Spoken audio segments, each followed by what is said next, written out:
We've just had the most annoying fiasco in the world because Alexa, or as my dad likes to call me, Grace, just kicked an entire cup of cacao onto a rug.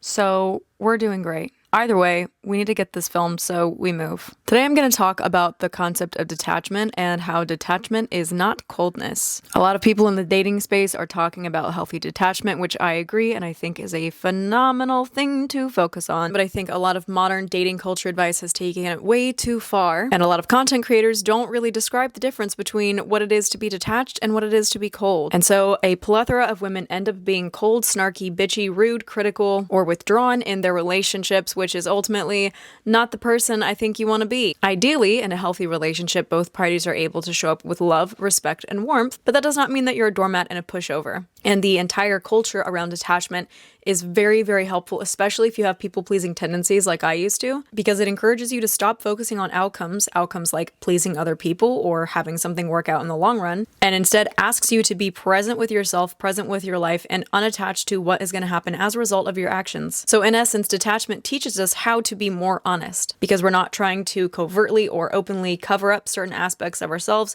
in order to placate. Look, the reason I talk about all of this is because I wish these are things that I knew years and years and years ago. I used to identify as disorganized attachment style, which for those of you who don't know is a wonderful combination of anxious and avoidant. And then in other situations, I was secure, so I was kind of just all over the place and hard to predict. And in the last year, my identity and my actions have shifted to predominantly be operating out of secure attachment style, which is amazing.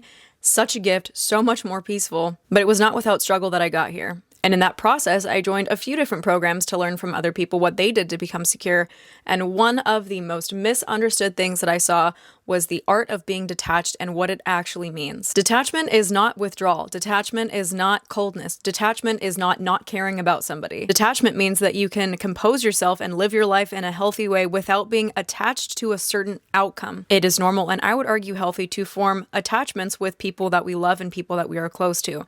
That being said, when the attachment that you have to somebody else completely dictates how you live your life, that's when you start getting into trouble, and that's when you start becoming codependent. And in the process of becoming secure, I went through a chapter where I felt like I either had to push away my partner or completely detach and become cold and withdrawn. And the key distinction is that the energy with which you do these things really does matter. If I pull away from my partner, or I start playing games and I start saying to myself, okay, I'm not going to reply unless he texts first, or I'm not going to reply for another 3 hours because I'm mad at him, or any of these rules, quote unquote, that your brain is going to come up with in order to keep you safe, you are still not operating from security. You're operating from a state of panic, even if it matches the template of what everyone else is telling you is secure. And the tricky thing is that at this stage, a lot of people will start performing secure attachment, but they haven't actually rewired anything deep within them. Now, there are some pros and there are some cons to this behavior. The pros are that when you start acting secure, it does become more of a natural state, and at first it is going to feel forced and it is going to feel uncomfortable. The distinction, again, is the energy behind it. If I am not replying to somebody for 2 hours because I want to feel more secure in my capacity and I want to feel like this relationship's not going to collapse if I don't bend over backwards for it, then that is an empowering energy that is teaching me what it is like to be in a healthy relationship. If the reason that I'm not texting somebody back for 2 hours is because I'm mad at them and I want to punish them,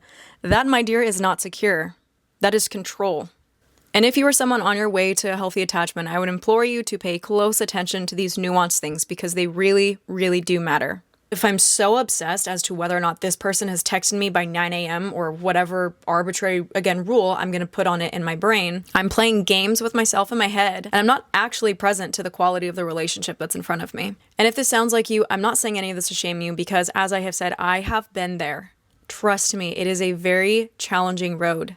The biggest internal shift for me happened when I stopped externalizing my happiness, my sense of safety, my sense of fulfillment completely onto the relationship or onto my partner. Because even if you do that short term and you get the reassurance that you want, you're still putting yourself back into that cycle, back into that loop.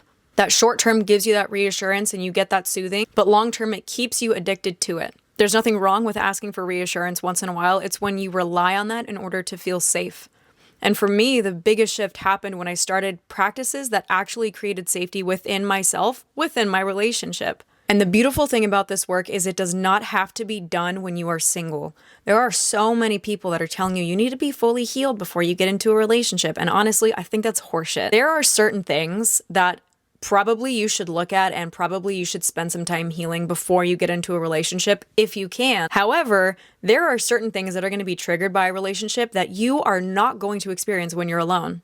You're just not. Being in a relationship with yourself will teach you a lot. But when you're in a relationship with somebody else, they hold up a shitload more mirrors for you. And if you are someone that genuinely feels like you need to do it on your own, that's totally fine. But I'm just letting you know that if you think you're going to be 100% healed before you get into a relationship, you are probably sadly mistaken. And anyone telling you that you need to get out of that relationship in order to heal, unless it's abusive, I would argue is probably not correct. Maybe in certain situations, sure. Oftentimes what I believe is happening is there's a pattern that's unfolding in the relationship, and that pattern is the thing that needs healing. And that may be a pattern within yourself in the way that you show up, or it may be a pattern within your partner in the way they show up. But either way, because you guys are interdependent, not codependent, but interdependent, meaning your experiences do affect each other, then that means if one person shifts the way that they're showing up, it will, in the long run, likely change the way that the other person is showing up too. Of course, this isn't always the case, but I have found a lot of times in partnerships, if one person decides to do the dirty work and one person decides to make changes on themselves, it will either inspire the other person to change, it will shift the dynamic in the relationship, because one of the partners has outgrown a version of themselves and the other one has to decide whether or not it is worth it to them to grow into the next evolution of who they are as well. So if you are someone who's thinking, oh, well, in order for me to create secure attachment, I need to be with somebody who's secure, sure, it might be helpful, but realistically, what you really need is to create a more secure pattern of relating to yourself. And for some people, that will happen when they are single. And for other people, it is possible to do that while they are in a relationship, even with somebody else who may not be the most regulated. No matter what your situation is, though, it requires a level of intentionality. And one of the biggest pieces of that puzzle is being detached in a healthy way. And again, detachment is not coldness, it is not withdrawal, and it is not a punishment to your partner. And it is also not a punishment to yourself.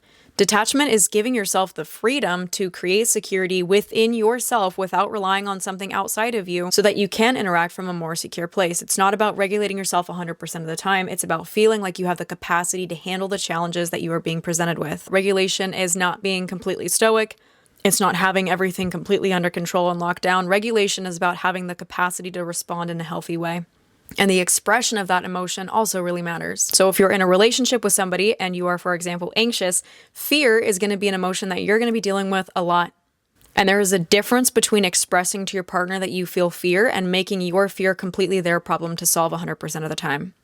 The latter is codependency, and that is an unhealthy form of attachment. And it is also incredibly disempowering when you're in the situation because you don't feel like you are resourced enough to take care of the problem. A healthier reaction would be acknowledging that you feel fear, figuring out what you can do for yourself in order to help alleviate that, and asking your partner for support in the ways that you think would support that process for you. Again, it's not asking them to fix the problem, it's asking them to support you in it. At the end of the day, the onus and the responsibility of your feelings still falls upon you. And that is where you will start to notice the shift from insecure attachment styles to secure attachment styles. This shift is what is going to create groundedness in your life, and it's what is going to enable you to relate to others in a healthier way so that you can, again, be detached from the outcome without relying on them or a situation or a circumstance to make you feel a certain way. So you're not externalizing your feelings, but you're also not being completely withdrawn and cold and bitchy and angry. Withdrawal and coldness are symptoms of avoidance that is actively pushing somebody else away because you are afraid of the connection. And again, energetically, where this is coming from is what really matters. If you are actively pushing somebody away because you don't want to deal with a trigger that they are presenting, or because you are afraid of the pain of being close, that's going to look very different from recognizing that maybe you need a little bit of space and a little bit of time to regulate yourself, to work on yourself so you can return in a healthier way. So if any of this resonates with you or sounds like something that you've been experiencing, I just want you to know that I feel you. I've been there. It's tough as shit. And also it is some of the most important and rewarding work you are going to ever do in your life. When you start learning how to live from detachment but not coldness, it will alleviate the pressure that you are putting on yourself as well as the pressure you're putting onto your relationship and your partner. And that shift will help you to start creating changes in the dynamic of your relationship. And you'll be able to love from a much healthier place where you're neither relying on the closeness or the separation from somebody else in order to keep you feeling safe. As per usual, my guys and my gals, please let me know if this one resonates. You can drop it in the comments. You can shoot me a DM on Instagram. You can find my page at alexa.burger. That's Buerger. I am on YouTube and I am on Spotify under the Life and Death podcast. I talk about healing relational patterns both within yourself and in your relationships to help you live and die better. At the time of recording this, I do still have a couple slots open for one-on-one coaching, so if you are in need of deeper support, please feel free to reach out. And if not, I hope you continue to follow along and learn from the journey. This stuff has literally changed my life. Love and appreciate you, and I'll see you on the next one. Bye!